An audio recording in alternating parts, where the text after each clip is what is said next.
are here today to talk about one of the neatest, most valuable organizations on saving kids in our world today, and I mean that, and that's Big Brothers and Big Sisters. There are many organizations that I'm so grateful for, and I'm particularly grateful for your organization. And the reason I am is you all see such a need to invest in children from young, while they're still pretty cute, through middle school and high school, when sometimes their outward body language or whatever may not be as cute. But you all decide, I'm going to give at least once a week over a long haul to invest in one or sometimes two kids, but particularly one kid. Big Brothers, Big Sisters, international organization? National organization. Okay, this is Chris Galban and John Stokes. I apologize for that. There are so many ways to give back to your world, and you've chosen this and probably other ways you're giving back to your world to invest over the long haul. Why this one? You know, I think it's because you can look at your own life and see the difference between you and another kid who was just as smart as you, or smarter than, in my case, most of the time smarter than me, that didn't have a positive influence or didn't have enough positive influences in their life, and as a result didn't catch all the breaks that maybe I did or a lot of people are fortunate enough to catch. So I felt like this was an organization that was going to provide kids with a positive influence and give them an advantage, a much-needed advantage, and that it was a good way to be involved. Yeah, and I think I look back on my life too, and had great parents, and then through the different extracurricular activities involved, and great mentors along the way who took an interest in me and pushed me to do different things that probably wouldn't have had the college education that I have and different careers that I've had if that hadn't been there at an early age. So, and looking at our society as a whole, realizing that there's a lot of children out there who are falling through the cracks of our world. And sometimes it is they do have, as you did, a family unit, or someone, a grandmother or an aunt or someone that is pouring their love into that child. But a child nowadays cannot have too many people in their lives encouraging them. And I believe, since I have grown married children and now grandchildren, that there were many outside our family who had, during certain periods of their lives, my kids were listening to more than they were listening to their flesh and blood. That's sort of developmentally how it goes. Sure. And so some of those children that you and others who have decided to be a mentor, and mentors, that's a big, deep word. Let's talk about what we hope the mentors of the Big Brothers, Big Sisters will be. We're not so much teaching them chemistry. So what does it mean to you all? I think, having done this now for about a year, it's listening to them, just visiting with them. Most people, and not just children, most people in this world just want somebody to talk to who's going to really listen to them and have an interest in what they have to say. And maybe not judge, but help them see in an unjudgmental and non-aggressive way how to make good choices. Well, and to dovetail off of what you had mentioned earlier, we're at an advantage as a mentor because we're not having to be the disciplinarian. So we're not having to be the parent, and we're not having to be the teacher, where it's your responsibility to make sure that that kid is doing the things he's supposed to be doing. So you get to build this relationship and build this trust. And I'm not saying that, obviously the relationship with the teacher or the parent is probably more important than what we can do. We can kind of slide in there and be the buddy, be the friend. It's an important and. Sure. You all add a piece that honestly every child could profit from. I have a granddaughter in middle school in another city right now who could profit from someone because she's not sure her mother's advising like she wants or desires, and to have someone who consistently comes, doesn't let them down. And you all have great training. It's not exhaustive as far as length of time, but it's very well done. I've seen it. Talk a little bit about that. The process, I guess, for becoming a big, it's fairly simple in the sense that, there's an interview process, an application process, background checks are done, and then they're going to match you up with a child that meets your interests and your needs, basically, what you're looking for as well as what that child's looking for. So they're going to match you up with somebody that you're going to have already similar interests And something with. to talk about. And something to talk about. I think that's sometimes maybe what scares a lot of people about becoming a big brother, big sister. What will I talk to them about? I don't have anything in common. You'd be surprised of what you have in common with a 10-year-old. And often, as you started out, Chris, it is listening to them. And even if they enjoy a hobby or something, video games, for example, I'm not into those. But I'm to listen to see why they enjoy. We're listening. So I don't have to be good at hardly anything. But I have to have compassion. And so someone in this organization, because there is a staff member here in town, Absolutely, will help a person who might wonder, could I do this? Could help sit down with that person. Tell our audience who that is and how to reach her. Right. The best way would be to call the Big Brothers Big Sisters office. The executive director's name is Lisa Nichols, and she's been with the organization for about 5 years now. And she would really talk to them about the process, the next step, and then set them up with our match support specialist, who we have a local match support specialist who works match support specialist. And that's back to what you just mentioned. If you particularly were interested in something, then maybe a child that would at least give you all. Is that what you mean, match? Right. That's what they do. That's what we consider a match, is when you've got a child and an adult who are then matched together. Right now, we have several children on a waiting list looking for a mentor. Yes. And, primarily where we need mentors is we need men. We need men to step up in our community who say, I'll give an hour a week. Is that about what it is? It is for what Big Brothers Big Sisters calls community-based volunteers. John Austin and I participate in the Lunch Buddy program at Santa Rita. So we give up 30 minutes a week. And we go and eat lunch at the cafeteria or outside when the weather's nice and just hang out with our little. For about 30 minutes during their lunch period.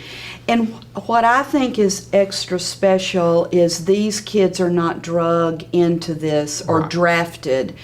This program is known at our schools, and our children and young people see you all coming, and they'll go home and ask their caregiver or go to their teacher and say, I want to have someone to come and be my buddy. So you all didn't have to look for your little, and that's what you're called. You're the bigs. Sure.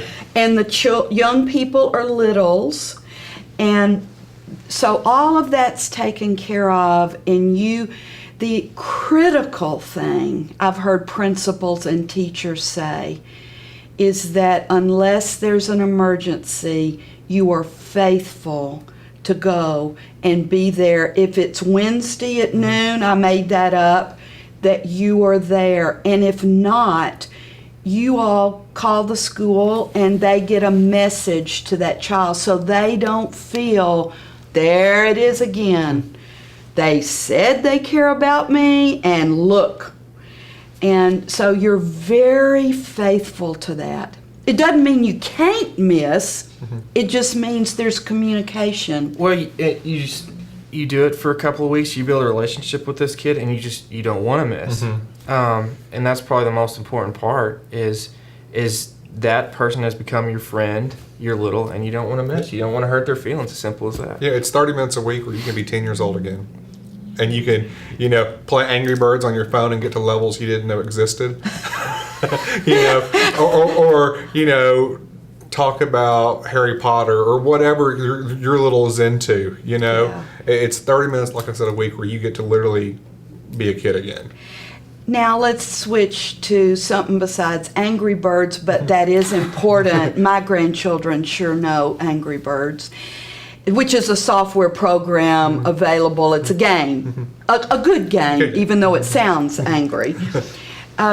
Sometimes kids are heavily burdened, and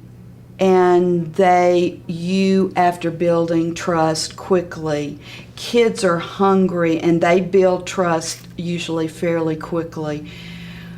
You, in your training, in case somebody's worried, well, I wouldn't know what to do if they told me they got beaten up last night. Part of your preparation for your first meeting is you're told, what do you do if a child tells you something very confidential that you know you need to do something about? Right.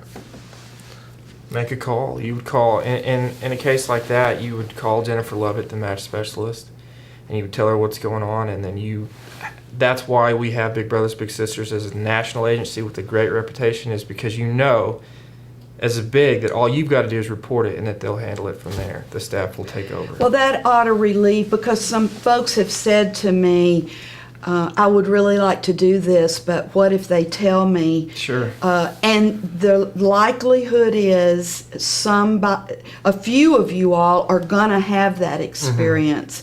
And there are laws about that. First of all, and Big Brothers and Big Sisters help you all take care of that. It isn't, and you're prepared for that. Because we do, as school people, if a child reports something bad that has happened, we have to, by law, in a certain amount of time, report that. And you have a person on staff at Big Brothers Big Sisters that will help do that. Exactly.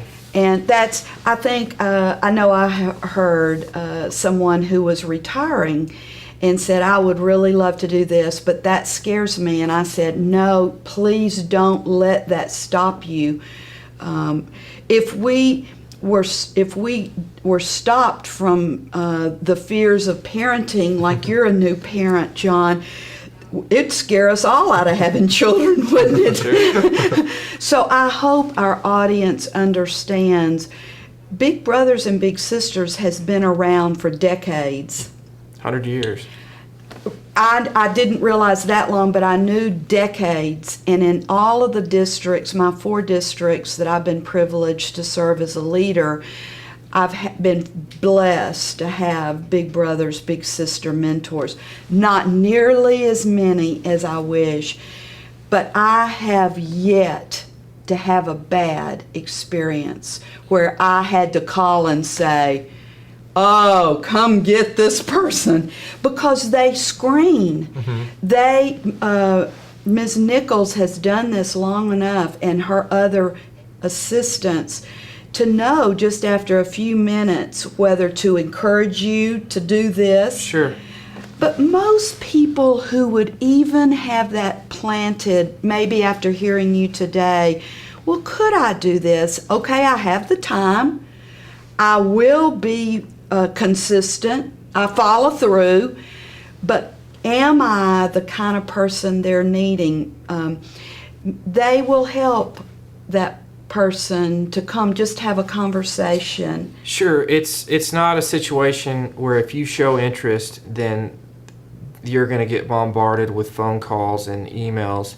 The first thing that we're going to do is gauge your interest, and we do everything in year-long increments because we feel that anything less than that would be detrimental to the kid. You don't want to match somebody and then have the match fizzle out in 3 months, and then there's another situation where the kid has felt or feels abandoned.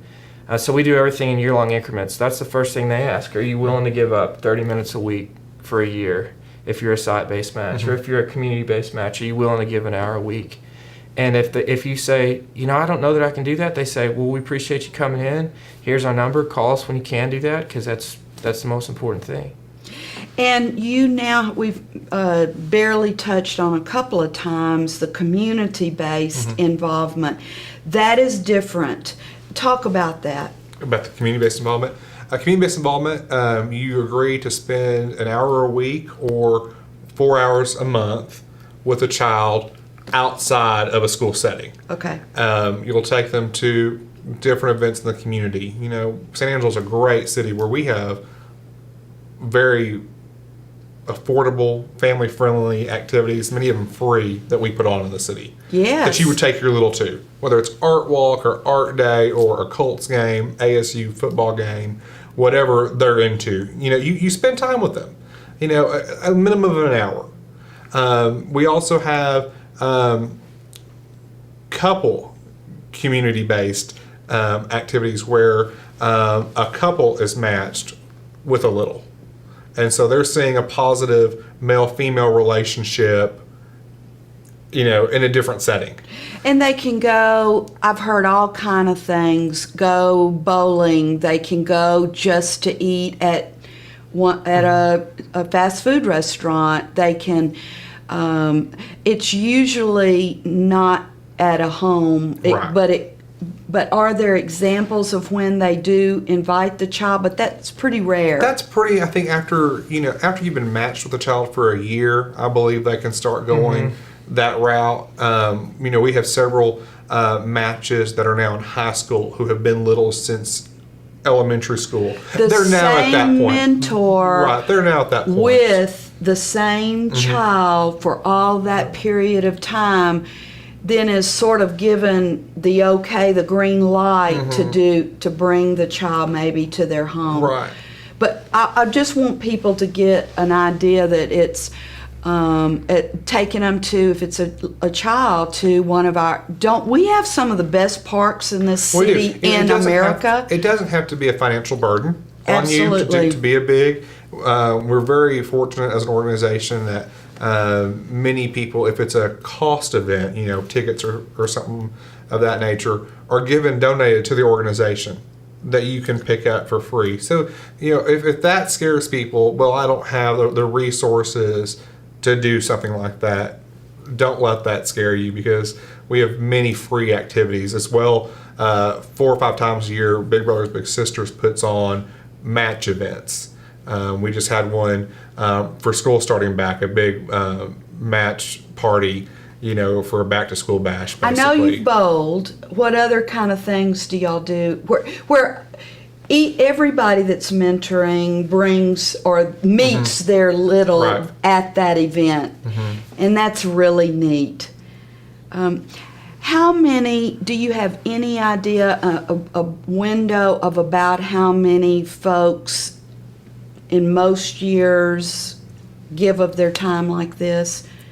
Right now we serve right around 200 children a year. Okay. So, and like we've mentioned, there's different programs that you can participate in. We participate in the site-based. So we're strictly going to Santa Rita Elementary, eating lunch there for 30 minutes a day as part of the 3rd grade initiative. And I have people in this building where I work who give their lunch and go one day a week to one of the schools to eat lunch, so they can easily fit it in their hour lunch.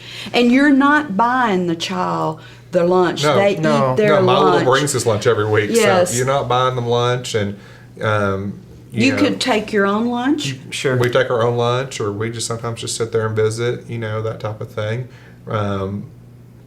You can bring your little lunch, if you work that out with the school and the parents and stuff like that. But it's just 30 minutes a week. It's real short. It goes by real fast. Well, I have known through some prior years folks that I think are angels on earth who stay with the child over the course of their schooling. And what an investment in a life of a child. We were talking right before we started this interview about there's so many behaviors like making choices, using self-control, taking responsibility for actions, that if we as humans don't learn young in our life, it's so hard to learn that as a young adult or an older adult. And I don't know how to teach someone like myself set in their ways how to all of a sudden quit blaming.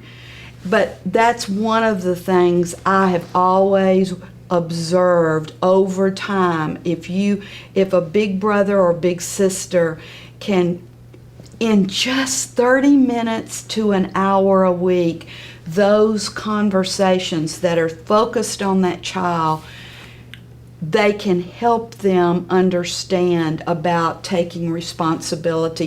It's not a preaching thing. No, not at all. It comes up in natural conversations, like you just share with me something that happened on the playground.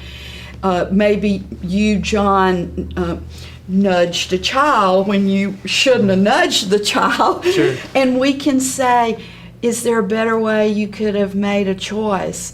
And help that child while they're young have that, because they trust you.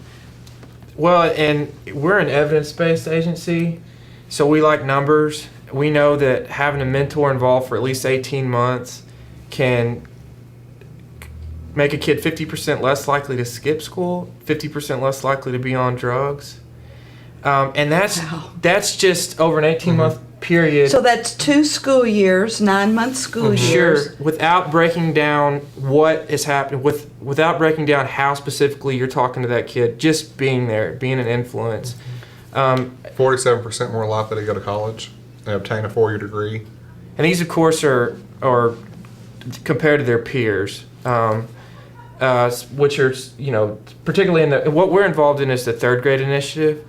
And so they did identify kids as at risk. Right. And the criteria for that involves things like whether or not you've got a family member that is incarcerated, or if you live in a single parent home, and things that will increase your chances, just statistically. Of course, there's exceptions. Those are set up by the law too for our schools. We have, before we can label a child at risk, which those are the criteria, Sure. different things that set that child, if we don't intervene, likely to not having as high quality of life as Right. we want them to have. And we've been able to track with the 3rd grade initiative. This has been 2011, 2012 was the first school year for it. We were at Santa Rita Elementary, and we were matched in December, but didn't start meeting until this past January. And so from January to the end of May, just in that short month period, we were able to track grades, attitude, school attendance, and Discipline referrals? Those 3 criteria had increased. The attendance was better, their attitude was outstanding, their grades had improved, disciplinary actions had decreased. Well, there's a large body of research about if you can get with a child before the end of the 3rd grade year. There's all kind of things just about reading even. And so they're still so hungry, and they're just all the reasons that I am so pleased about this, that if you can get in, start working and have, and 8-year and 9-year-olds are about as cute as they can get. Even if you say, back when I was a principal and I taught, one of the mini grades I taught was 3rd grade, they still love you, even and don't get as mad at you if you correct, which isn't y'all's job, but even those of us in disciplinary roles, Sure. they still, in a few seconds, they love you again, which as they get older, they may be hurt and moody over having been corrected. And if there are not many third graders that aren't really still so open and moldable, and that's a great year. And younger and older as well, but that's a great year, especially if you're building statistics. And thank you for bringing that up. I tend to want the great stories, the anecdotes, but we must balance it with data. And in an organization like Big Brothers and Big Sisters, you've got to have the data in order to get grant funds. Sure. Good stories will carry you only so far. Well, and the reality is that this costs money, because for each match made, it costs about $1,300, and then the follow-up per year is about $500. So that has to come from somewhere. And it's mainly, so our audience will know, why does it cost that much? Well, the training, the $1,300, the initial $1,300, is the training, background checks, which are criminal record checks, those type of things. Those are what go into the initial $1,300 training, because not only are they meeting with you, they're also meeting with the child And the child's parents. and we're getting this, great background on both people. So that takes time and money. And then the $500 to sustain the match. Their Big Brothers Big Sisters is not going to just turn you loose, for lack of a better word, with the child. Keep up. They're keeping up with you. Thank goodness. Right, exactly. So but it does take money to sustain a program like this. We're not federally funded. We're not. We're funded through private donations, through grants. United Way, and the community There's support. a very tiny staff that it is also part of this. There's Ms. Nichols, and then the match. Is that That's primarily the main full-time Yeah. staff, and then we have we are participating in the VISTA program, so we do have a VISTA volunteer that comes Okay. in through the AmeriCorps program, and we have one of those on staff as well. But primarily, it's just the two staff members so in the it's office. very lean, and but saving for every child we can keep from dropping out of school, from being incarcerated. Look what that saves on such a small amount of money to run this very over 100 years proven what it can do. Guys, I can't thank you enough for what you're investing in the lives of these young people. And if we can get a handful of our audience who would go and just have the conversation with the folks at Big Brothers Big Sisters, we will have accomplished a great thing Sure. today. Do you have a phone number, or is it in the phone book? It is in the phone book. There's also the website, Big Brothers Big Sisters Texas, .org. Big Brothers Big It's Sisters. bbbstx.org, I believe is the website. Say it slower, Chris. Your mouth said it pretty quickly. bbstx.org. Okay. And then the phone number Is 325-486-2200, and that's extension 554. Okay. And we also want to thank you and the school's participation in this. And without y'all allowing us to be on campus, and without your generous support of the program, we would be nowhere. Well, we're all in a partnership to invest in the lives of these children. And thank you all so much, and God bless you. Thank you.